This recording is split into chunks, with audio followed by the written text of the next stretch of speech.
Selamat datang di ruang refleksi ini, tempat di mana kita belajar menata diri. Bukan sekadar mencari motivasi singkat. Hidup terlalu berharga untuk dihabiskan dengan membuang waktu pada hal-hal yang tak memberi nilai. Para filsuf Stoik mengingatkan kita bahwa kendali sejati hanya ada pada diri kita, dan salah satu cerminnya adalah penampilan. Bukan sekadar pakaian, tetapi bagaimana disiplin, ketegasan, dan karakter memancar dari diri. Penampilan adalah bahasa tanpa kata. Ia menyampaikan siapa diri kita bahkan sebelum mulut berbicara. Maka berhentilah mengabaikannya. Berhentilah menghabiskan waktu untuk hal sia-sia yang tidak menambah wibawa maupun martabatmu. Epictetus pernah berkata, "Tunjukkan filsafatmu bukan lewat kata, tapi lewat hidupmu." Dan hidupmu setiap hari tercermin dari cara kau hadir di hadapan dunia. Disinilah kita belajar. Fokus pada penampilan, karena itu adalah wujud keseriusan, penghormatan pada diri, dan tanda bahwa kita tidak lagi membuang waktu sia-sia. Poin 1. Penampilan adalah cerminan disiplin diri. Penampilan bukan sekadar persoalan estetika, bukan sekadar pakaian yang kita kenakan, atau bagaimana orang lain melihat warna dan model yang melekat di tubuh kita. Penampilan jauh lebih dalam dari itu. Jelas adalah refleksi dari kedisiplinan diri, cerminan dari bagaimana kita mengatur, menata, dan menghormati kehidupan kita sendiri. Seringkali, orang meremehkan penampilan dengan alasan yang penting hati baik atau penampilan itu urusan permukaan saja. Pandangan seperti itu terdengar bijak, tetapi sebenarnya menutupi kelemahan yang lebih mendasar, ketidakmampuan mengelola diri. Sebab, bagaimana mungkin seseorang meyakinkan dirinya mampu mengatur hal besar dalam hidup jika urusan kecil seperti merawat diri saja diabaikan? Stoikisme mengajarkan bahwa kehidupan dibangun dari penguasaan hal-hal kecil terlebih dahulu. Sebelum melangkah ke perkara yang lebih besar, penampilan adalah disiplin yang nyata. Ia bukan sekadar hasil dari keputusan instan, tetapi kebiasaan sehari-hari. Merapikan diri saat bangun tidur, memilih pakaian dengan kesadaran, menjaga kebersihan, dan memastikan tubuh serta sikap hadir dengan pantas di hadapan dunia. Hal-hal itu tampak sederhana, bahkan sepele. Namun justru disitulah latihan mental terbentuk. Epictetus pernah menekankan bahwa filsafat bukan untuk diucapkan tetapi untuk dihidupi. Apa yang kita hidupi tercermin dari hal sekecil cara kita menjaga kerapian diri. Penampilan yang baik tidak identik dengan kemewahan. Stoik justru menolak kemewahan yang berlebihan, karena itu membuat manusia terikat pada hal yang rapuh. Namun, penampilan yang bersih, rapi, dan pantas adalah bentuk disiplin. Marcus Aurelius, seorang kaisar sekaligus filsuf Stoik, tetap dikenal sederhana, tetapi penampilannya selalu memancarkan wibawa seorang yang menghargai dirinya. Dari sini kita belajar bahwa penampilan bukan tentang harga pakaian, melainkan tentang sikap batin yang memandang serius dirinya sendiri.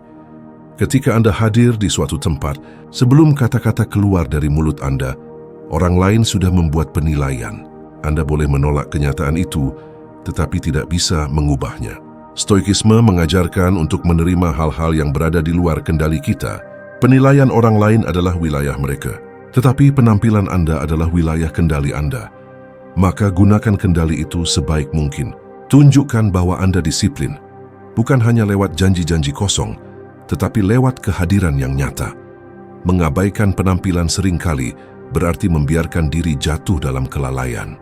Orang yang tidak peduli pada penampilannya biasanya juga tidak peduli pada manajemen waktunya, tidak peduli pada keteraturan hidupnya, bahkan tidak peduli pada citra dirinya sendiri.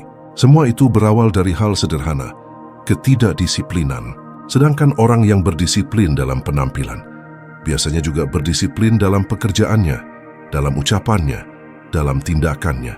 Penampilan hanyalah pintu masuk yang memperlihatkan kedalaman sikap batin seseorang. Ingatlah, penampilan bukan hanya apa yang terlihat di luar, tetapi juga bagaimana Anda membawa diri.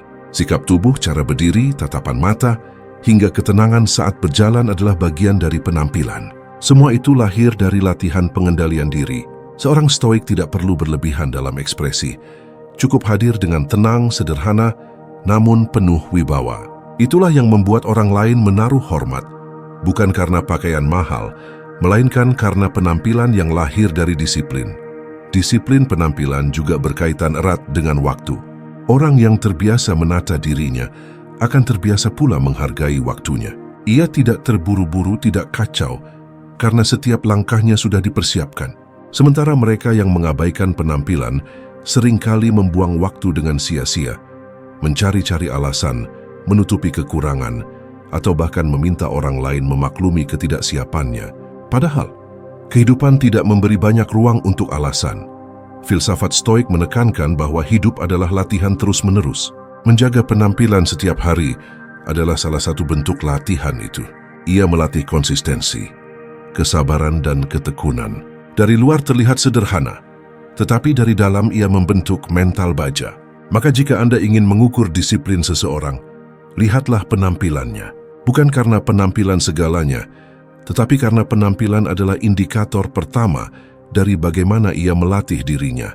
Akhirnya, penampilan adalah cermin. Jika Anda ingin mengubah hidup, mulailah dengan melihat cermin itu. Apa yang Anda lihat di sana? Apakah wajah seorang yang disiplin atau seorang yang membiarkan hidupnya berjalan tanpa kendali?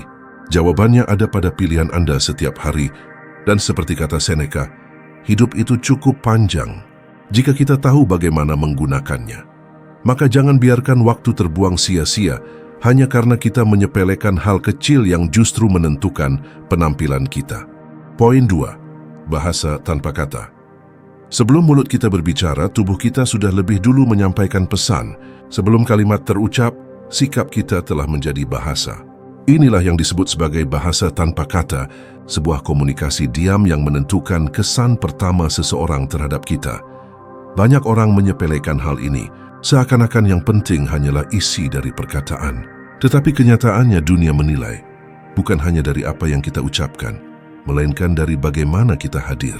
Cara kita berpakaian, cara kita berjalan, bagaimana kita menatap, duduk atau bahkan sekadar berdiri, semuanya membentuk persepsi orang lain sebelum kita sempat menjelaskan siapa diri kita.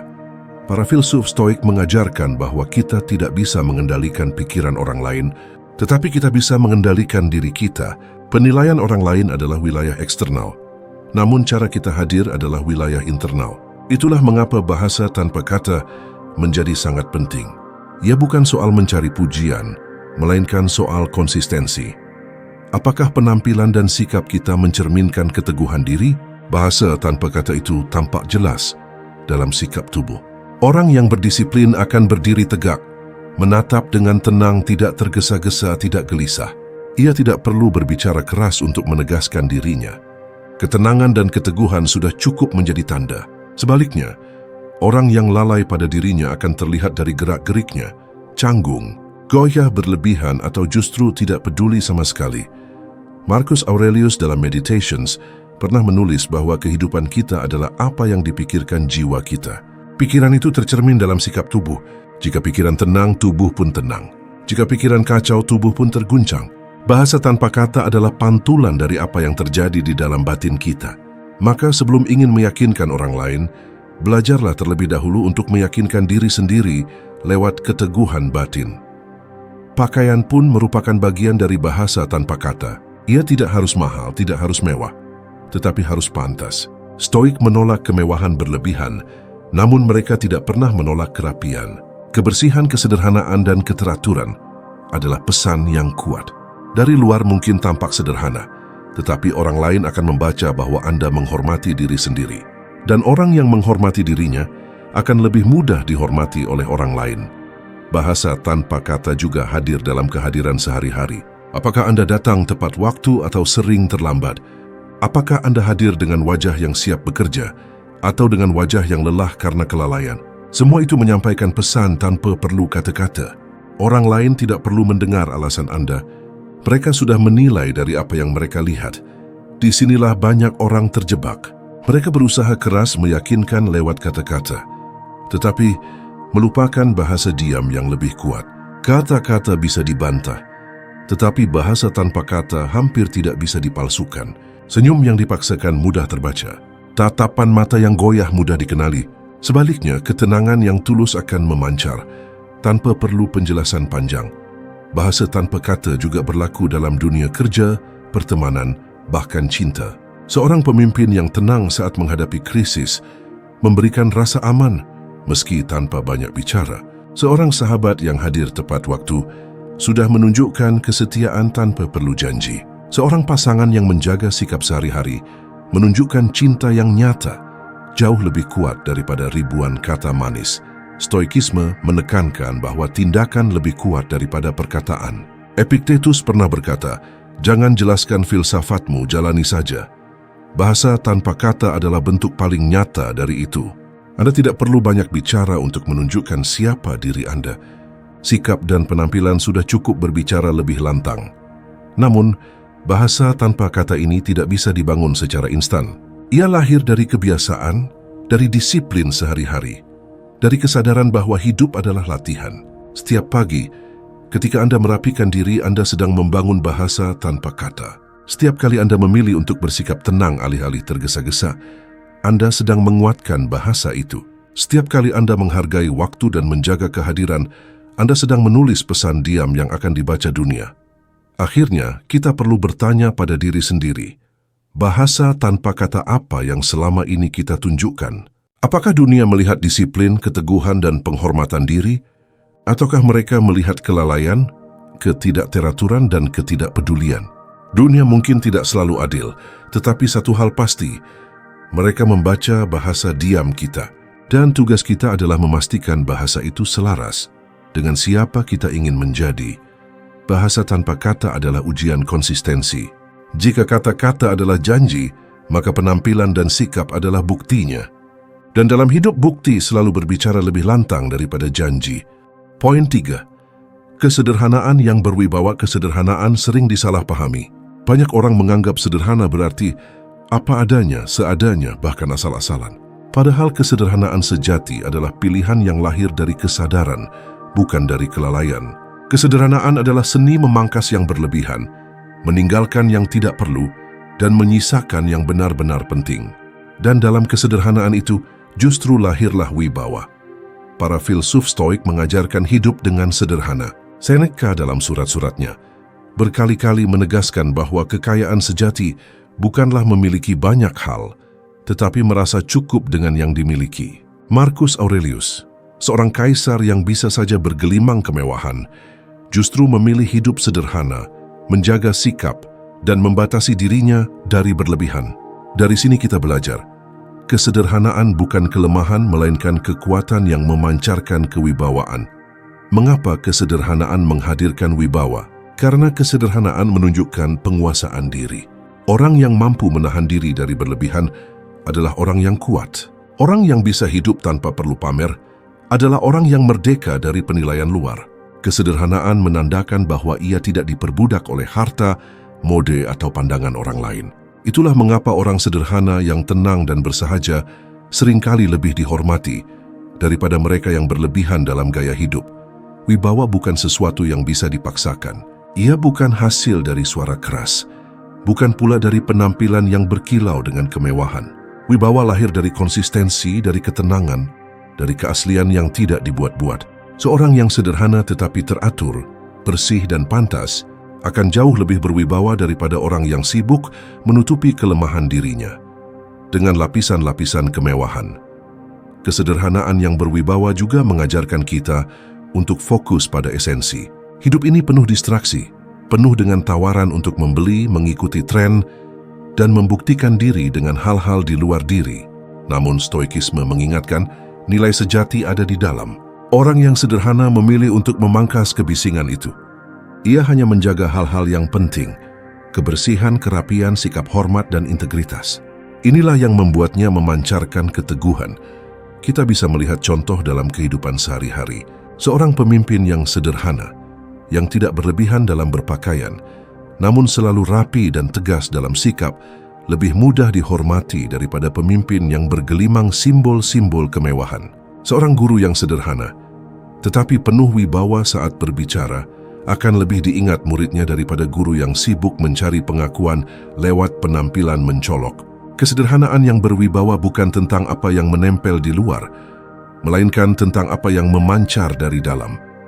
Kesederhanaan juga melatih kita untuk konsisten, tidak terjebak pada naik turunnya mode, tidak larut dalam gengsi, tidak goyah oleh komentar orang lain, Orang yang sederhana berjalan dengan jalannya sendiri, tenang, teguh dan apa adanya. Disitulah letak wibawanya. Ia tidak mudah diguncang, sebagaimana batu karang tetap berdiri meski ombak menerjang. Orang yang sederhana tetap teguh meski dunia di sekitarnya berubah. Namun, perlu diingat, kesederhanaan bukan berarti abai. Abai pada penampilan. Membiarkan diri berantakan lalu menyebutnya sederhana, itu hanyalah alasan untuk menutupi kemalasan. Stoikisme menolak kelalaian. Kesederhanaan sejati tetap menuntut keteraturan, pakaian yang bersih, sikap yang terjaga, kehadiran yang pantas, tidak berlebihan tetapi juga tidak lalai. Kesederhanaan yang berwibawa juga memiliki daya tarik tersendiri. Orang sederhana biasanya lebih dipercaya karena mereka tidak sibuk berpura-pura. Mereka lebih dihormati karena mereka hadir dengan apa adanya, bukan dengan topeng-topeng yang menipu. Dalam kesederhanaan itu, orang melihat keaslian, dan keaslian pada akhirnya selalu lebih memikat daripada kemewahan palsu. Stoikisme mengajarkan kita untuk tidak mencari hormat dari luar, tetapi untuk hidup dengan cara yang membuat hormat itu datang dengan sendirinya. Kesederhanaan adalah jalan itu. Dengan hidup sederhana, kita menunjukkan bahwa kita tidak diperbudak oleh hal-hal kecil. Dengan hidup sederhana, kita menunjukkan bahwa kita memegang kendali atas diri sendiri. Dan dengan itu wibawa muncul, bukan karena kita mengejarnya, tetapi karena kita layak mendapatkannya. Pada akhirnya, kesederhanaan yang berwibawa adalah keseimbangan, tidak berlebihan, tidak pula sembarangan. Ia adalah titik tengah yang membuat hidup lebih ringan, lebih tenang dan lebih bermakna. Dan ketika hidup dijalani dengan cara ini, kita tidak hanya menjaga penampilan, tetapi juga menjaga jiwa. Maka, jika ingin dihormati, jangan buru-buru mencari kemewahan. Carilah kesederhanaan, karena dari situlah wibawa lahir diam-diam, tetapi kuat tanpa kata-kata, namun tetap berbicara lantang kepada dunia. Poin 4. Menghormati diri, menghormati orang lain. Segala bentuk penghormatan kepada orang lain bermula dari penghormatan kepada diri sendiri. Seseorang yang tidak menghargai dirinya, tidak mungkin sungguh-sungguh mampu menghargai orang lain. Inilah prinsip dasar yang sering dilupakan, bahwa cara kita memperlakukan orang lain adalah cerminan dari bagaimana kita memperlakukan diri sendiri. Menghormati diri bukanlah kesombongan, bukan pula keangkuhan. Menghormati diri adalah sikap sadar bahwa hidup ini bernilai, dan nilai itu menuntut untuk dijaga.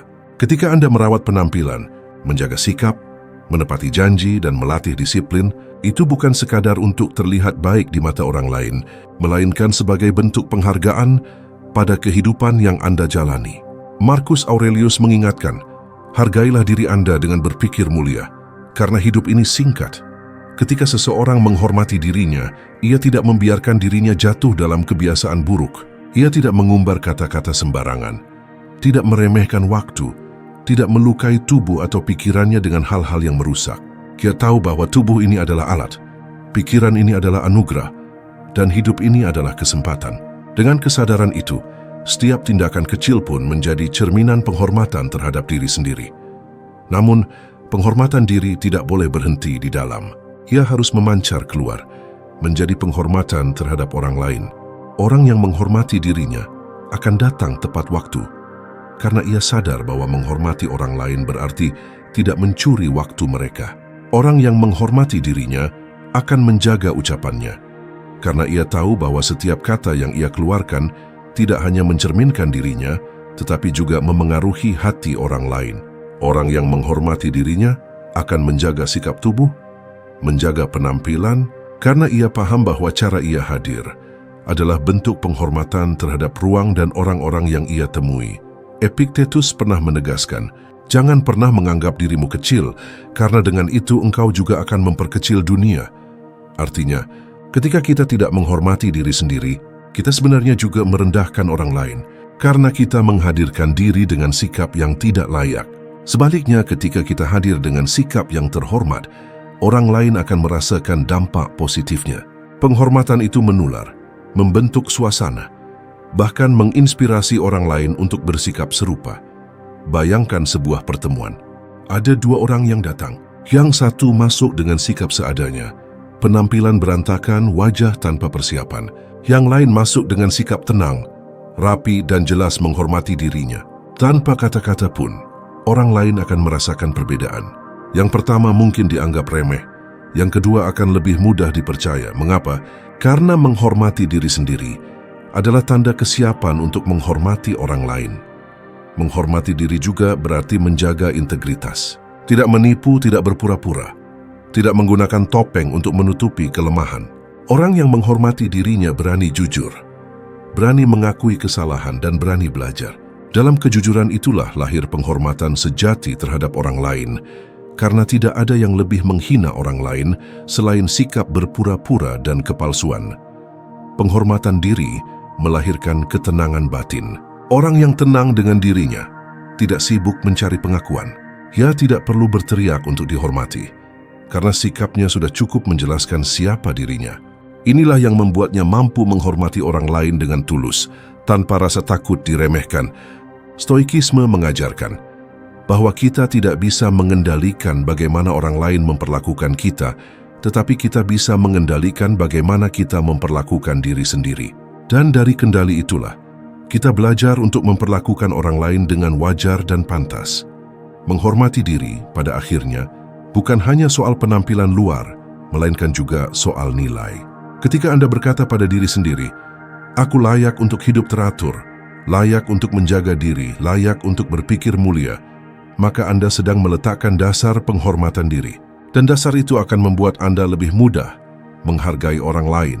Karena Anda tahu, jika diri sendiri saja layak dihormati, apalagi orang lain yang juga memiliki nilai hidup yang sama berharganya, maka jika ingin benar-benar dihormati, jangan mulai dari memaksa orang lain. Mulailah dari diri sendiri. Rawatlah penampilanmu, jaga sikapmu, disiplinkan waktumu, kendalikan ucapanmu. Bukan untuk pamer, tetapi sebagai bentuk penghormatan pada hidup yang singkat ini. Dengan begitu, orang lain akan merasakan bahwa mereka sedang berhadapan dengan seseorang yang menghargai dirinya, dan secara alami, mereka pun akan menghormati dirimu karena sesungguhnya penghormatan adalah cermin. Apa yang kau berikan pada dirimu akan kembali kepadamu lewat orang lain. Poin 5. Berhenti membuang waktu pada hal sia-sia. Dalam hidup yang singkat ini, ada satu harta yang seringkali tidak kita sadari nilainya sampai ia hampir habis. Waktu. Uang yang hilang bisa dicari kembali, harta yang terbuang bisa diganti, bahkan relasi yang rusak kadang bisa dipulihkan. Tetapi waktu, sekali ia berlalu tidak akan pernah kembali. Maka, salah satu bentuk kebijaksanaan tertinggi adalah kemampuan untuk menyadari betapa berharganya waktu, dan dengan kesadaran itu, kita memilih untuk berhenti membuangnya pada hal-hal yang sia-sia. Namun, apa yang dimaksud dengan hal sia-sia? Itu bukan sekadar aktivitas yang tampak ringan atau sederhana. Seseorang bisa duduk diam, terlihat seperti tidak melakukan apa-apa, tetapi justru sedang merenung dan membangun jiwanya. Itu bukan sia-sia. Sebaliknya, seseorang bisa bekerja tanpa henti, sibuk dari pagi hingga malam. Namun semua yang ia lakukan hanyalah mengejar pengakuan orang lain, membuktikan sesuatu yang tidak perlu, atau sekadar mengikuti arus kebiasaan sosial. Itu, meskipun terlihat produktif, justru adalah sia-sia. Hal sia-sia adalah setiap aktivitas yang tidak membawa kita lebih dekat pada tujuan hidup kita, yang tidak memperkaya jiwa, yang tidak memperkuat disiplin diri, dan yang tidak membangun karakter. Seringkali hal-hal itu hadir dalam bentuk yang menyamar. Kesenangan sementara, hiburan tanpa batas, perdebatan yang tidak perlu, atau obsesi terhadap hal-hal remeh. Manusia terjebak dalam pusaran rutinitas yang seolah-olah penting, padahal hanya menguras energi tanpa menambah nilai apapun bagi hidupnya. Berhenti membuang waktu berarti melatih diri untuk bertanya sebelum melakukan sesuatu. Apakah ini benar-benar penting? Apakah ini mendekatkan saya pada tujuan hidup yang sejati? Ataukah hanya sekadar membuat saya merasa sibuk tanpa arti? Pertanyaan ini sederhana, namun jarang sekali diajukan. Banyak orang takut menanyakan hal itu, karena jawaban yang muncul bisa menyakitkan. Mereka akan menyadari betapa besar waktunya yang hilang untuk hal-hal yang tidak bermakna. Filsafat Stoik mengajarkan kita untuk hidup dengan kesadaran penuh akan kefanaan. Marcus Aurelius, seorang kaisar sekaligus filsuf, pernah menulis bahwa hidup ini singkat dan setiap manusia hanya memiliki satu kesempatan untuk menjalani perannya. Dengan kesadaran itu, kita seharusnya tidak menukar jam-jam berharga hanya demi hiburan kosong atau demi menyenangkan orang lain yang bahkan mungkin tidak peduli pada kita. Berhenti membuang waktu juga berarti berani mengatakan tidak pada godaan dunia modern yang seringkali menyajikan ribuan distraksi. Notifikasi yang tiada henti, percakapan dangkal yang tidak membawa manfaat, tontonan tanpa akhir yang hanya mengisi kekosongan, semua itu adalah pencuri waktu yang paling halus. Mereka tidak datang dengan wajah ancaman, melainkan dengan wajah kenyamanan. Namun justru karena itulah mereka berbahaya. Menghargai waktu berarti menggunakannya dengan tujuan.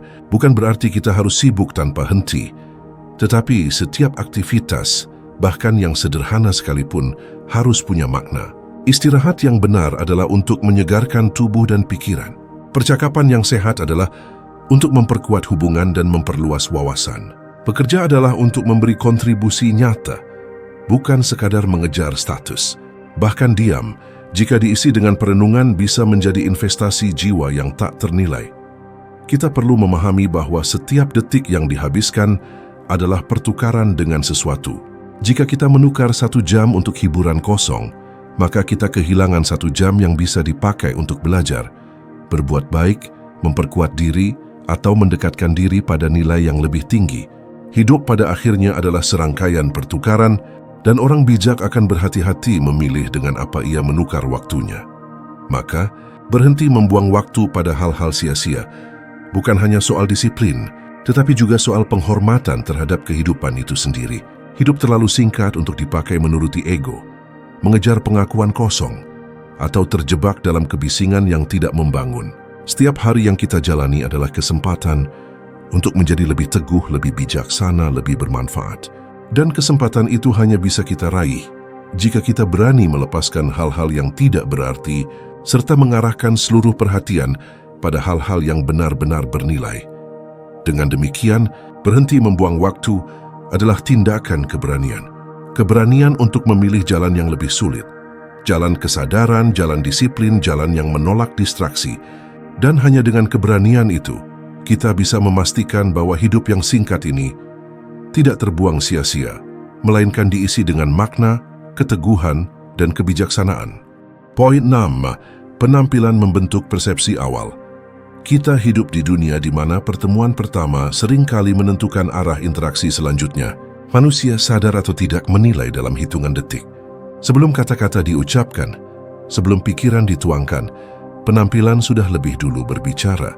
Itulah sebabnya penampilan bukan sekadar masalah estetika, melainkan bahasa non-verbal yang kuat yang membentuk persepsi awal seseorang tentang siapa diri kita. Persepsi awal ini, meskipun seringkali tidak akurat, tetap memiliki pengaruh besar. Ia seperti pintu gerbang. Dari situlah orang memutuskan apakah mereka ingin mendekat, mendengarkan, atau bahkan menghormati kita. Bayangkan sebuah buku. Sampulnya mungkin bukan keseluruhan isi, tetapi seringkali sampul itulah yang menentukan apakah orang akan tertarik membuka halaman pertamanya atau tidak. Begitu pula penampilan. Ia tidak sepenuhnya menggambarkan kedalaman karakter, tetapi menjadi jembatan pertama yang menghubungkan kita dengan dunia luar. Ada yang berpendapat, isi lebih penting daripada tampilan. Benar adanya. Tetapi jangan lupakan bahwa manusia tidak bisa langsung melihat isi. Sebelum mereka menyelami siapa kita, mereka terlebih dahulu menilai dari apa yang kasat mata. Cara kita berpakaian, sikap tubuh, raut wajah, bahkan bagaimana kita merawat diri. Maka, menata penampilan bukanlah sebuah kesombongan, melainkan sebuah tanggung jawab. Itu adalah tanda bahwa kita menghormati diri sendiri, sekaligus menghormati orang lain yang berinteraksi dengan kita. Namun, penting dipahami bahwa penampilan bukan soal kemewahan. Kesalahan terbesar banyak orang adalah mengira bahwa persepsi baik hanya bisa dibangun dengan pakaian mahal, aksesori mencolok, atau gaya hidup mewah. Padahal kesan pertama yang berwibawa lahir dari kerapian, kesederhanaan, dan konsistensi. Seorang yang berpakaian bersih, terawat, dengan sikap tubuh tegap dan ekspresi tenang akan lebih dihormati dibanding mereka yang mengenakan barang mahal tetapi tampak angkuh atau ceroboh. Penampilan adalah perpanjangan dari disiplin diri. Cara kita merawat diri, mencerminkan bagaimana kita mengatur hidup. Orang yang berantakan dalam penampilan seringkali dipersepsikan berantakan pula dalam pikirannya. Sebaliknya, mereka yang rapi dan sederhana menunjukkan sinyal bahwa mereka mampu menata diri, dan kemampuan menata diri inilah yang menjadi dasar kepercayaan orang lain. Karena siapa yang bisa menata dirinya, dipercaya pula mampu menata tanggung jawab yang lebih besar. Dalam dunia profesional, hal ini bahkan lebih nyata. Seorang pemimpin yang hadir dengan penampilan rapi, sikap tubuh percaya diri, dan wajah yang penuh ketenangan lebih mudah dipercaya oleh timnya. Seorang pembicara yang naik panggung dengan pakaian pantas dan postur mantap lebih mudah meyakinkan audiens. Bahkan dalam pertemuan pribadi, orang yang berpenampilan sopan akan lebih dihargai dibanding yang sembarangan. Bukan karena pakaian menentukan nilai sejati, tetapi karena penampilan adalah bahasa simbolis yang segera ditangkap mata manusia. Filsafat Stoik pun tidak menolak pentingnya penampilan. Mereka tidak menganjurkan kemewahan, tetapi mereka menekankan nilai kesederhanaan yang bermartabat. Bagi seorang Stoik, penampilan haruslah pantas, tidak berlebihan, namun tetap mencerminkan kehormatan diri. Karena seseorang yang menyepelekan penampilan sebenarnya sedang mengirimkan pesan bahwa ia menyepelekan kesempatan untuk dihormati. Kita tidak bisa mengendalikan sepenuhnya bagaimana orang menilai kita, tetapi kita bisa mengendalikan sinyal pertama yang kita kirimkan. Itulah fungsi penampilan. Ia adalah pernyataan tanpa kata. Saya menghargai diri saya, dan saya menghargai Anda yang berhadapan dengan saya. Kalimat ini tidak perlu diucapkan, cukup tercermin dari cara kita membawa diri. Persepsi awal memang bukan akhir dari segalanya, tetapi ia adalah pijakan. Jika pijakan itu kokoh, maka langkah berikutnya akan lebih mudah. Sebaliknya, jika pijakan itu rapuh, maka kita harus bekerja lebih keras untuk meyakinkan orang lain tentang siapa kita sebenarnya. Mengapa tidak mempermudah jalan dengan menata penampilan sejak awal? Maka jangan anggap remeh hal-hal kecil. Pakaian yang bersih, rambut yang teratur, postur yang tegak, langkah yang mantap, dan ekspresi yang tenang. Semua itu membentuk citra pertama yang lebih kuat daripada 1000 kata. Dan citra itu, meskipun hanya awal, bisa menjadi kunci pembuka untuk hal-hal besar dalam hidup. Pada akhirnya, penampilan bukan tentang berpura-pura menjadi orang lain. Ia tentang menghadirkan versi terbaik dari diri sendiri dalam bentuk yang terlihat.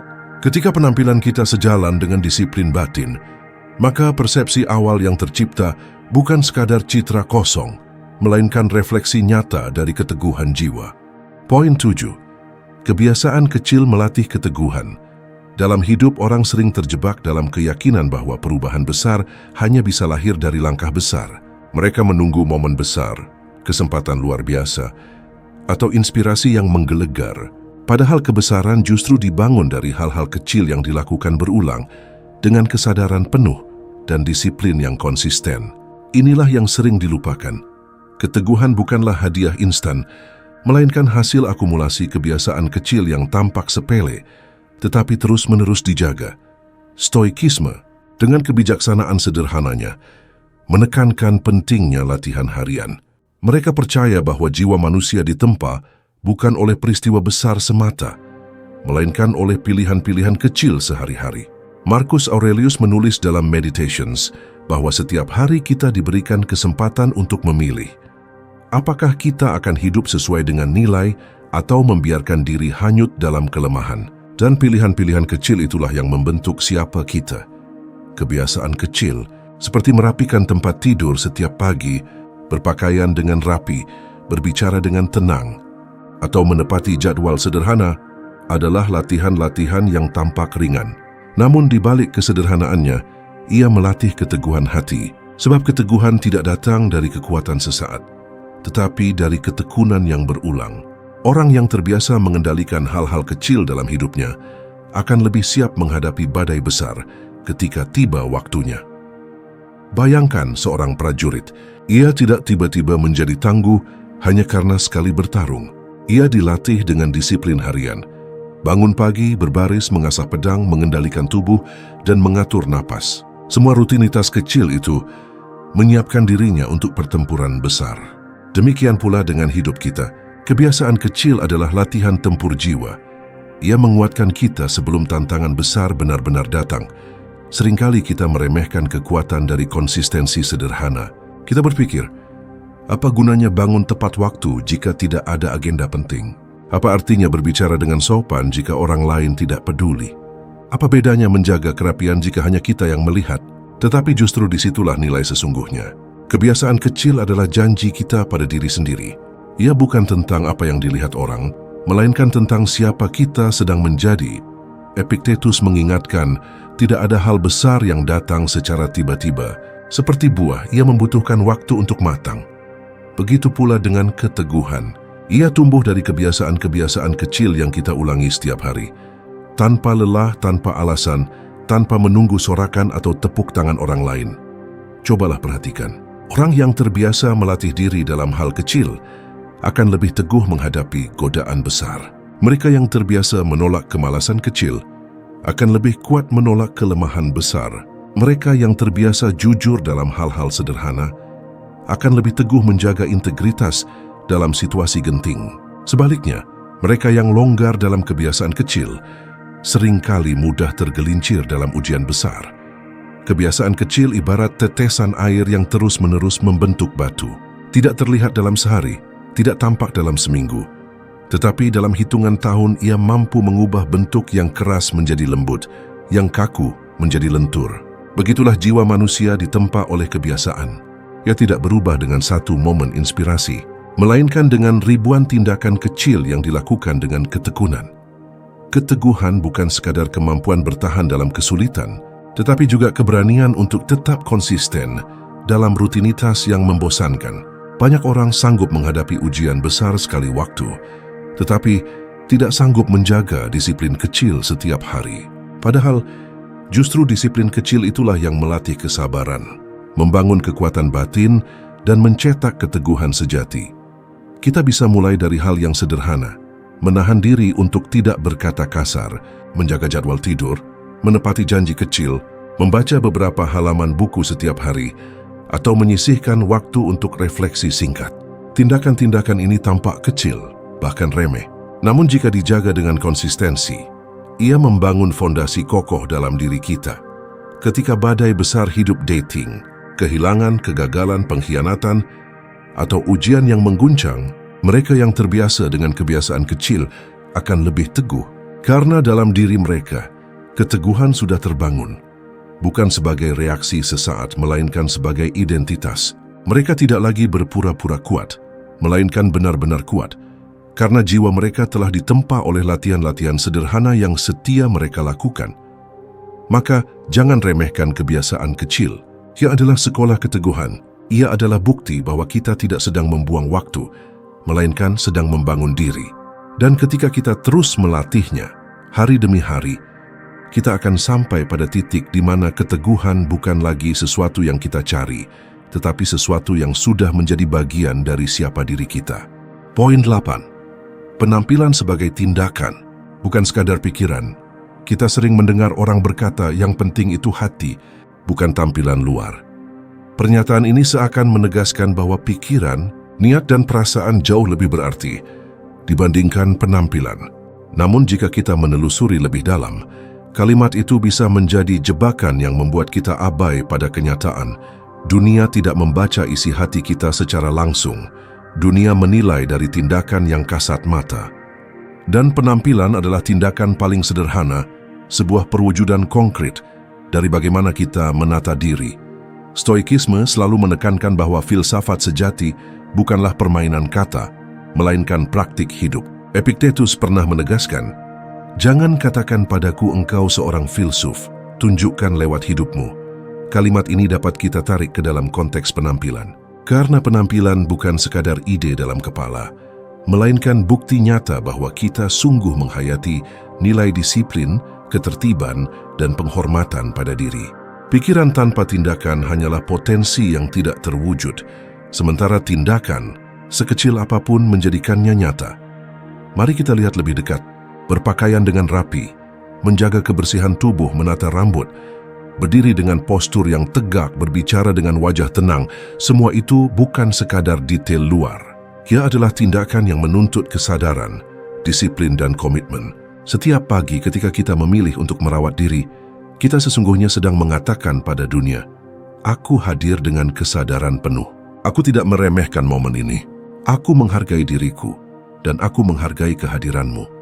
Penampilan yang terjaga adalah latihan konsistensi. Bayangkan seseorang yang berpikir ingin menjadi pribadi berwibawa, tetapi setiap hari tampil sembarangan, berantakan, dan tak peduli dengan dirinya sendiri. Pikiran itu tidak akan pernah membuahkan hasil, karena ia berhenti pada ide tanpa wujud. Sama halnya dengan seseorang yang mengaku ingin sehat, tetapi tidak pernah bergerak atau menjaga pola makan. Ide tanpa tindakan hanya melahirkan ilusi. Stoikisme mengajarkan bahwa kendali sejati ada pada hal-hal yang bisa kita lakukan saat ini. Penampilan termasuk dalam wilayah itu.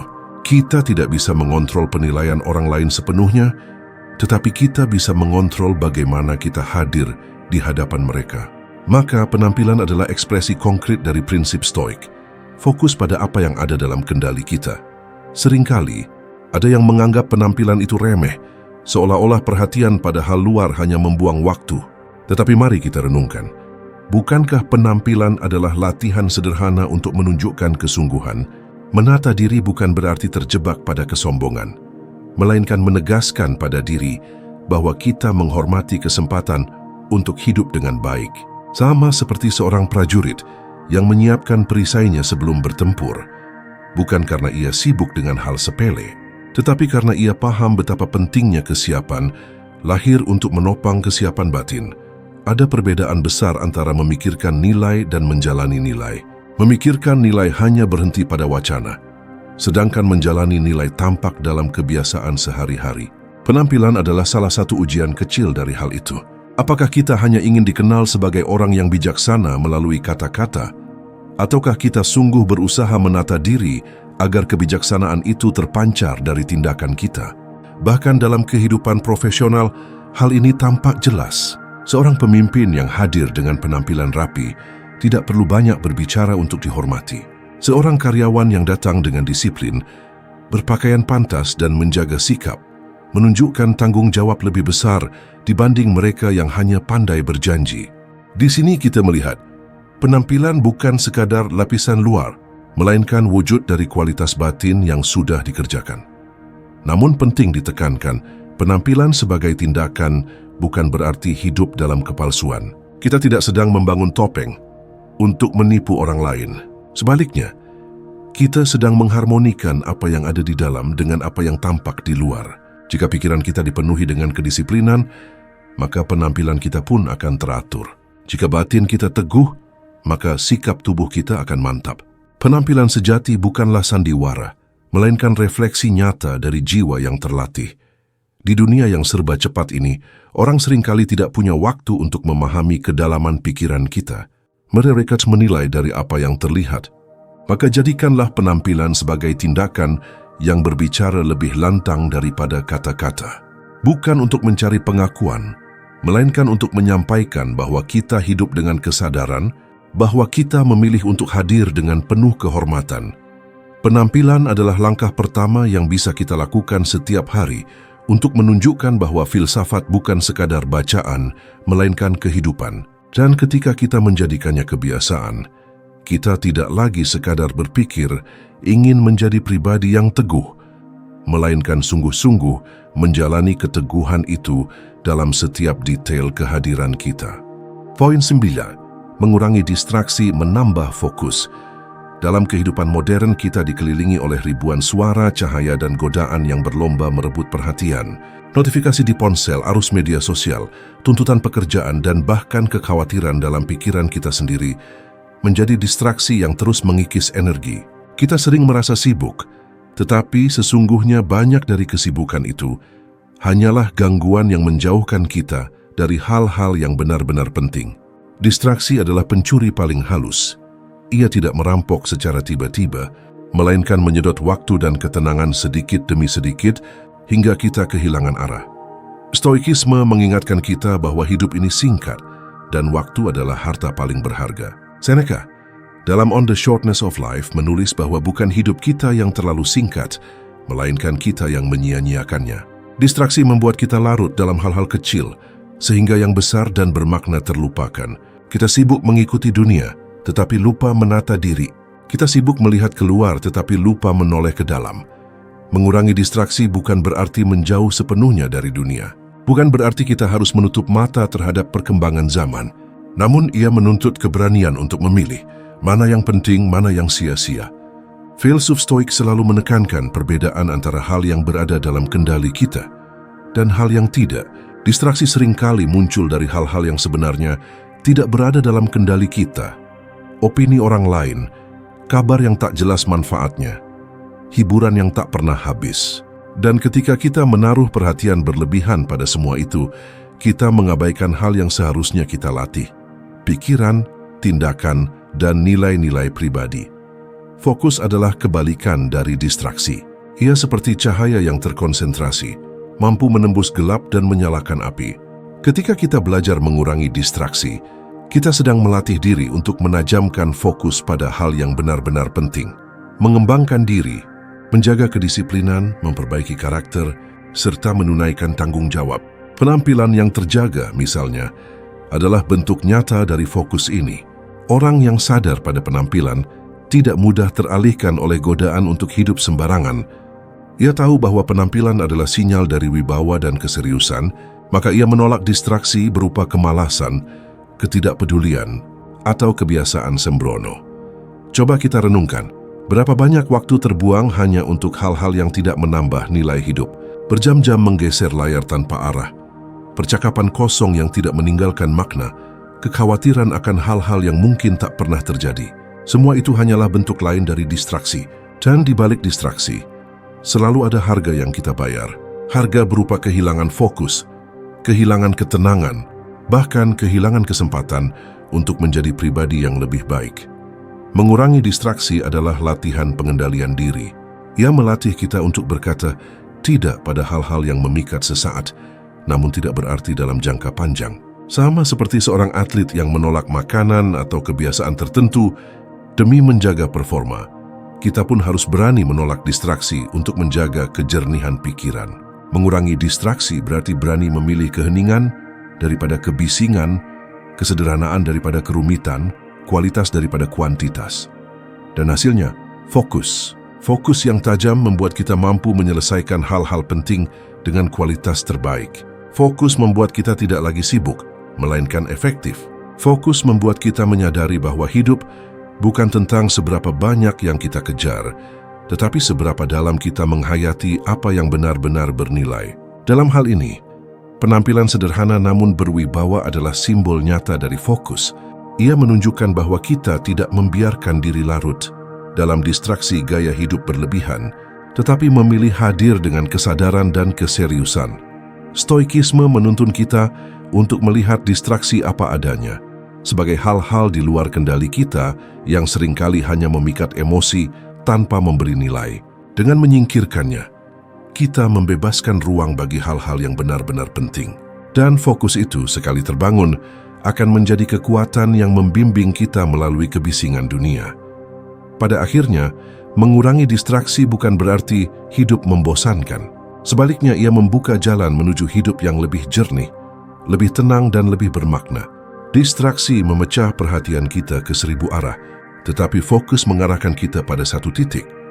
Diri yang sejati, yang hidup dengan kesadaran, yang hadir dengan keteguhan, dan yang tidak lagi membuang waktu pada hal sia-sia. Poin 10.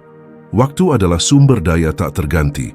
Setiap hari kita diberikan sesuatu yang sama, baik oleh raja maupun rakyat jelata, oleh yang kaya maupun yang miskin. Waktu. 24 jam yang berjalan tanpa kompromi, tanpa dapat dibeli ulang, tanpa bisa ditambah atau dikurangi. Inilah keadilan paling murni yang diberikan kehidupan kepada kita. Namun betapa sering kita memperlakukan waktu seolah ia hanyalah sesuatu yang bisa dibuang begitu saja, seolah ia akan selalu tersedia untuk kita kapanpun kita mau. Saya ingin menekankan sebuah kebenaran yang sering kita abaikan.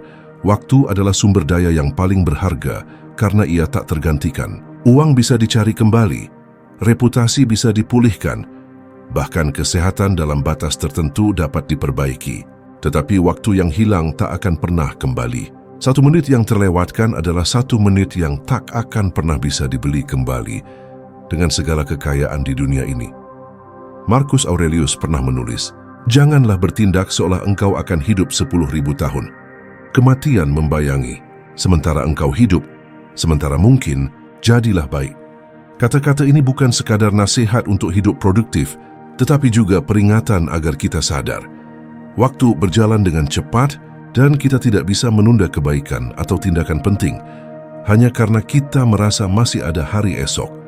Masalah terbesar manusia adalah merasa memiliki banyak waktu. Kita menunda hal-hal penting dengan alasan sederhana. Nanti saja. Nanti aku akan belajar, nanti aku akan memperbaiki hubungan, nanti aku akan mulai hidup sehat, nanti aku akan mengejar mimpi. Namun nanti seringkali hanya ilusi. Banyak orang menutup mata untuk terakhir kalinya dengan daftar panjang dari hal-hal yang akan dilakukan, tetapi tidak pernah dijalankan. Maka, pertanyaan mendasar yang harus kita ajukan kepada diri kita adalah, bagaimana kita menggunakan waktu yang diberikan kepada kita hari ini? Apakah kita membuangnya untuk hal-hal remeh? Ataukah kita menggunakannya untuk hal-hal yang benar-benar bernilai?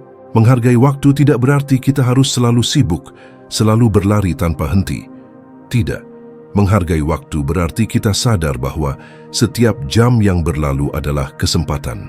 Kesempatan untuk belajar, kesempatan untuk merenung, kesempatan untuk bekerja dengan tulus, kesempatan untuk mencintai dengan sungguh-sungguh.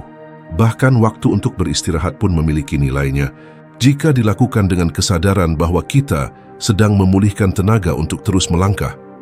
Orang bijak tidak takut kehilangan harta, tetapi mereka takut kehilangan waktu, sebab mereka tahu, dari waktu lahirlah semua kemungkinan. Waktu adalah tanah tempat benih tindakan kita ditanam, dan dari situlah masa depan tumbuh. Bila kita menyia-nyiakan waktu hari ini, maka masa depan hanya akan berisi penyesalan. Saya ingin mengajak Anda untuk merenungkan berapa banyak waktu yang telah kita habiskan untuk hal-hal yang sebenarnya tidak membawa kebaikan, tidak menumbuhkan kita, tidak menambah kebijaksanaan kita. Berapa jam yang kita gunakan untuk sekadar melarikan diri dari kenyataan ketimbang menghadapinya dengan keberanian? Hidup yang dijalani dengan kesadaran penuh akan nilai waktu adalah hidup yang padat makna, sebab kita tidak lagi membiarkan detik demi detik terbuang tanpa arti, melainkan menjadikannya sarana untuk menjadi lebih baik, untuk berbuat lebih banyak, dan untuk memberikan lebih besar. Pada akhirnya, waktu adalah ujian terbesar bagi manusia. Ia akan mengajarkan siapa yang disiplin, siapa yang tekun, siapa yang lalai, dan siapa yang tertinggal. Dan kita pada saat terakhir nanti hanya akan menyesali dua hal. Terlalu banyak waktu yang kita buang dan terlalu sedikit waktu yang kita gunakan untuk hal yang benar-benar penting. Maka, jangan menunda, jangan menunggu hari esok untuk melakukan apa yang bisa kita lakukan hari ini.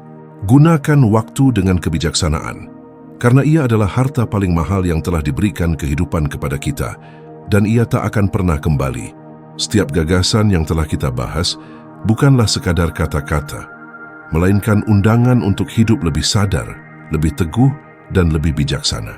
Stoikisme mengajarkan kita bahwa kekuatan sejati tidak lahir dari harta atau pujian, tetapi dari keteguhan karakter, dari keberanian untuk hadir di saat ini, dan dari kebijaksanaan dalam menggunakan waktu yang terbatas. Hidup tidak menunggu kita siap, ia terus berjalan. Maka tugas kita adalah menjalaninya dengan kesadaran penuh, tanpa menunda, tanpa menyia-nyiakan. Channel ini hadir untuk menjadi ruang refleksi, tempat kita belajar bersama bagaimana mengubah filosofi menjadi praktik, bagaimana mengasah ketenangan di tengah hiruk-pikuk dunia, dan bagaimana menjaga martabat diri di atas godaan yang sementara. Jika Anda merindukan pengingat untuk hidup lebih bermakna, inilah rumah bagi Anda. Bergabunglah, dengarkan, renungkan, dan bawa pulang kebijaksanaan yang akan menemani langkah Anda setiap hari.